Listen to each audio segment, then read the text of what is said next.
అందరు round up కూర్చొని ఒక ప్రశ్న తీసుకొని దాన్ని నేర్చుకుంటాం. దానివల్ల ఉపయోగం ఏంటంటే త్వరగా నేర్చుకుంటాం, నెంబర్ 1.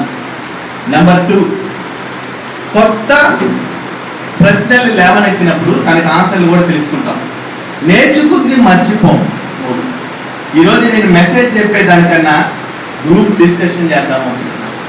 అసలు ఏంటిది? ఫౌండేషన్స్ ఉంటాయి. అన్ని ఫౌండేషన్ లాగానే ఇంకొక ఫౌండేషనా, అన్ని ట్రస్ట్ లాగానే ఇదొక ట్రస్టా? మనం డిస్కస్ చేసుకుంటే బాగుంటుంది అనిపిస్తుంది. NGO అబ్రివేషన్ ఏంటి? బాగా చెప్పాలంటే ప్రభుత్వానికి సంబంధం లేని ఒక ఆర్గనైజేషన్. ఇంకా దాని ఉద్దేశం చెప్పాలంటే లాభాపేక్ష లేని ఒక సంస్థ.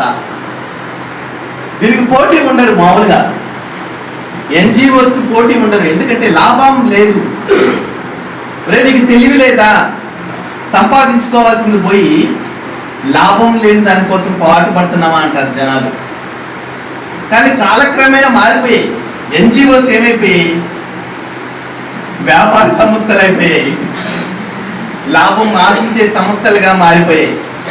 NGOస్ ఏమంటారంటే సోషల్ సర్వీస్ లేదా పబ్లిక్ సర్వీస్. ఫ్యామిలీ సర్వీస్ కాదు, తన కుటుంబానికి చేసుకునే సర్వీస్ కాదు. అలాంటి సర్వీసులు ఉన్నప్పుడు గవర్నమెంట్ కూడా ఏం చేస్తుందంటే అలాంటి సర్వీసులకి ప్రోత్సాహం చేస్తుంది. నేనేమంటానంటే ఇప్పుడు గవర్నమెంట్ ఆ విధంగా సహాయం చేస్తుంది, ఓకే. బైబిల్ చదివిన వ్యక్తి, ఈ పరిశుద్ధ గ్రంథం చదివిన వ్యక్తి దీన్ని ఏమర్థం చేసుకోవాలి? సోషల్ సర్వీస్ అనేనా, పబ్లిక్ సర్వీస్ అనేనా? కానీ మన క్రైస్తవులు కూడా ఇంకా ఏ ఉద్దేశంతో చూస్తున్నారంటే ఇది సోషల్ సర్వీస్ లేదా పబ్లిక్ సర్వీస్ అంటున్నారు. బైబిల్ పరంగా చెప్పాలంటే ఇది సోషల్ సర్వీస్ కాదు, గాడ్ సర్వీస్. బైబిల్ చదివిన తర్వాత నాకు అర్థమైంది ఏంటంటే సోషల్ సర్వీస్ కాదు, పబ్లిక్ సర్వీస్ కాదు, గాడ్ సర్వీస్. దానికి కొన్ని రెఫరెన్స్ చెప్తా మీకు. ఇంకో వాక్యం ఉంది, ఈ వాక్యం చదివిన తర్వాత చాలా భయం వేసింది. మత్తయి సువార్తలో ఉంది. దేవుడు చెప్తాడు, కుడివైపున ఉన్న వాళ్ళని చూసి, కుడివైపున కొంతమంది దేవుడికి నిలబడతారంట, ఎడం వైపున కొంతమంది నిలబడతారంట. కుడివైపున ఉన్న వాళ్ళని చూసి దేవుడు ఏమంటారంటే నేను ఆకలిగొంటిని. బాగా వినండి, నేను ఆకలిగొంటిని, నాకు అన్నం పెట్టావు, దాహం వేస్తే నీళ్ళు ఇచ్చావు, రోగినై ఉంటే పరామర్శించావు, నేను ఇబ్బందుల్లో ఉంటే వచ్చి చూసావు అంటే వాళ్ళు ఏమంటారంటే నువ్వెప్పుడు వచ్చావయ్యా దేవుడా?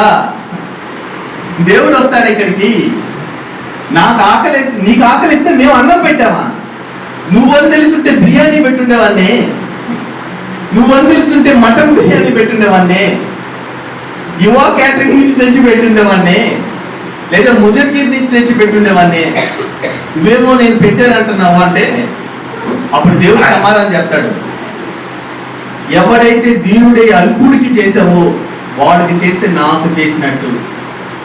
ఇక్కడ హైందువులు కూడా ఉన్నారు కాబట్టి చెప్తున్నా, మానవ సేవ మాధవ సేవ అంటే దేవుడి సేవ అన్నారు.